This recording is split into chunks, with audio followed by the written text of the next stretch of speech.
مگر مرزا صاحب جب ہم تاریخ اسلام پڑھتے ہیں، ہم جو عام کتابیں پڑھتے ہیں علماء والی نہیں، اس میں ہم محمود غزنوی کا واقعہ بھی پڑھتے ہیں جہاں سومناتھ کا مندر گرایا گیا۔ ہمیں تاریخ یہ سکھاتی ہے کہ اقلیتوں کے ساتھ یا کسی دوسرے مساجد، دوسرے مذہب کی عبادت گاہوں کے اوپر حملہ کرنا ہے۔ جب آپ جڑاں والا واقعہ دیکھتے ہیں آپ، اور اس میں ہم کہتے ہیں یہ دہشت گردی ہے، تو مجھے بتائیے کہ محمود غزنوی والا جو سومناتھ کا مندر گرانا ہے، کیا وہ دہشت گردی؟ اس سے بڑی دہشت گردی تھی۔ وہ آپ کا ہیرو ہے، صوفیوں کا ہیرو ہے، ہم تو اسے نہیں مانتے۔ جس طرح ہم کہتے ہیں بابے شاہی کوئی نہیں، یہ بھی شاہی کوئی نہیں، یہ سب بابوں کے پجاری قبر پرست لوگ تھے، ان کا اسلام سے کیا لینا دینا؟ اور یہ کب سے اس قابل ہو گئے کہ ان کو ہم اسلام کی تاریخ بتائیں گے؟ نہ میرے بھائی، یہ تو نبی الاسلام کے 400 سال بعد آئے۔ اسلام کی تاریخ ہے نبی الاسلام اور خلفائے راشدین، دیٹس آل۔ اس کے بعد تو نبی الاسلام نے فرمایا کاٹ کھانے والی ملوکیت آ جائے گی۔ نبی الاسلام کی مبارک زندگی آپ کے دنیا سے تشریف لے جانے کے 30 سال کے بعد سے کوئی چیز آپ رول ماڈل کے طور پہ نہیں پیش کر سکتے۔ محمود غزنوی تو شاہی کوئی نہیں، یہ تو 400 سال بعد آیا، اس کا اسلام سے کیا لینا دینا؟ مسلمان تھا، اسلام سے کوئی لینا دینا نہیں۔ یہ سب لوگ لٹیرے تھے، ہم تو نہیں ان کو مانتے، محمد بن قاسم کو بھی نہیں مانتے، یہ اپنے چکروں میں آئے، ان کا اسلام سے کیا لینا دینا؟ ٹھیک، ہم مجھے ایک اور بات بتائیے، جو سوال کا ایک حصہ رہ گیا تھا الگ سے پوچھ رہا ہوں، وہ غزوہ خیبر کا واقعہ پیش آیا، ایک معاہدے کے انجام کے اوپر یہ دیکھا گیا کہ ان لوگوں کو اب حملہ کر کے قبضہ کرنا ہے۔ وہ تو ایک سکون سے رہنے والے، پرامن رہنے والے لوگ تھے، مگر معاہدے کے چونکہ انہوں نے پاسداری نہیں کی تھی۔ کون سے معاہدے کی؟ یعنی کہ جو غزوہ خیبر نہیں ہے، وہ بنو قریظہ کا مسئلہ ہے، غزوہ خیبر کا نہیں ہے، اسی لیے میں کنفیوز ہوا کہ آپ خیبر کو بیچ میں کہاں سے لیں، وہ بنو قریظہ کا ہے۔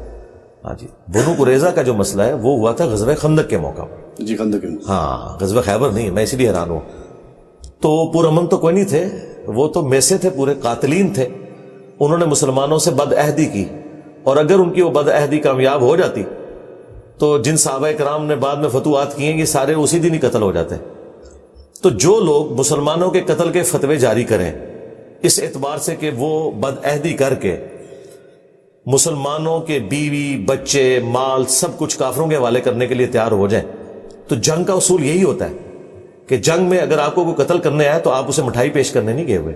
کیا آج ایسے ہوتا ہے؟ آج کے سویلائز ورلڈ میں بھی ایسے ہوتا ہے میدان جنگ میں کہ جب امریکہ اور یورپ کی جب جنگ ہوتی ہے، یہی سویلائز ہے نا، تو جب ان کے اوپر بم پڑتے ہیں تو آگے سے مٹھائی کے ڈبے بھیجتے ہیں ان کو، یا یہ ڈرون سے حملہ کرتے ہیں ان پہ، یہی کرتے ہیں نا، یہی کرتے ہیں نا۔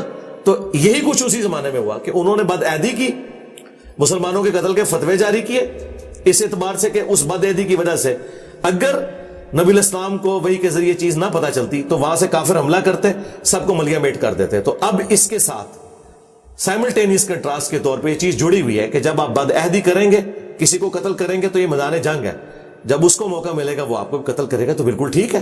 یہ آج کی سویلائز ورلڈ میں بھی اسی طریقے سے ہوتا ہے، اس میں کوئی ایسی چیز نہیں ہے، یہ جنگی ایتھکس ہے ہی ہے۔ تو گویا ہمارے ساتھ ایک اسلامی ملک جس میں مسلمان آباد ہیں، افغانستان، وہاں پر لوگ پرامن طریقے سے زندگی اگر گزار رہے تھے، ہم نے کوئی معاہدہ کیا جس معاہدے میں بہت سارے لوگ قتل ہوئے، تو اس کے ریئیکشن میں انہیں کون سا معاہدہ؟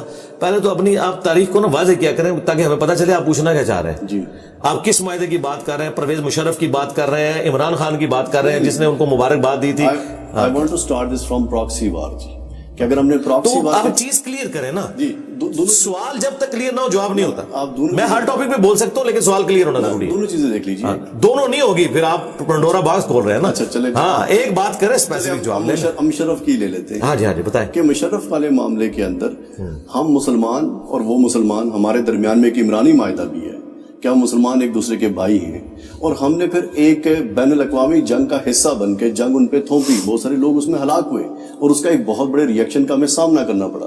بنو قریظہ والے واقعے کو سامنے رکھتے ہوئے نہیں، اس کا تو اس کے تعلق ہی نہیں ہے، کیوں آپ اس کے ساتھ ریلیٹ کر رہے ہیں؟ انہوں نے بھی تو ایک معاہدہ توڑا۔ میرے بھائی، انہوں نے معاہدہ توڑا تھا، اس معاہدے کا اس معاہدے کے ساتھ تعلق کیا ہے؟ یہ تو تب آپ بات کریں جب آپ مشرف کو جسٹیفائی کر رہے ہیں، مشرف نے تو غلط کیا ہے۔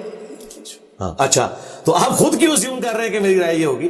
مشرف وہ بدماش ہے کہ جس کی وجہ سے ہماری نسلیں بھی بھگتیں گی جو کچھ اس نے کیا ہے۔ آپ نے خود سے میرے تھاٹس آپ کو کیسے پتا چل گئے کہ آپ نے اسیوم کر لیا میں دونوں چیزوں کے بعد؟ مشرف آپ یہ بات کر رہے ہیں، میں کہتا ہوں افغانستان غیر مسلم ملک بھی ہوتا تب بھی مشرف نے جو کچھ کیا یہ حرام تھا اسلام کی روح سے۔ آگے چلیں، میں یہ بھی کہتا ہوں کہ محمد علی جناح جب زندہ تھے اور کشمیر میں فوجیں ہماری گھسائی گئیں، وہ بھی اسلام کے خلاف تھا، وہ بھی معاہدہ انہوں نے توڑا. یہ ہو نہیں سکتا کہ اوپر سے آپ اقوام متحدہ کے اندر بندے ہوئے ہیں اور اندر سے آپ گریلا وار کر رہے ہیں، وہ بھی غلط تھی. اسلام کی روح سے اس چیز کی اجازت نہیں ہے.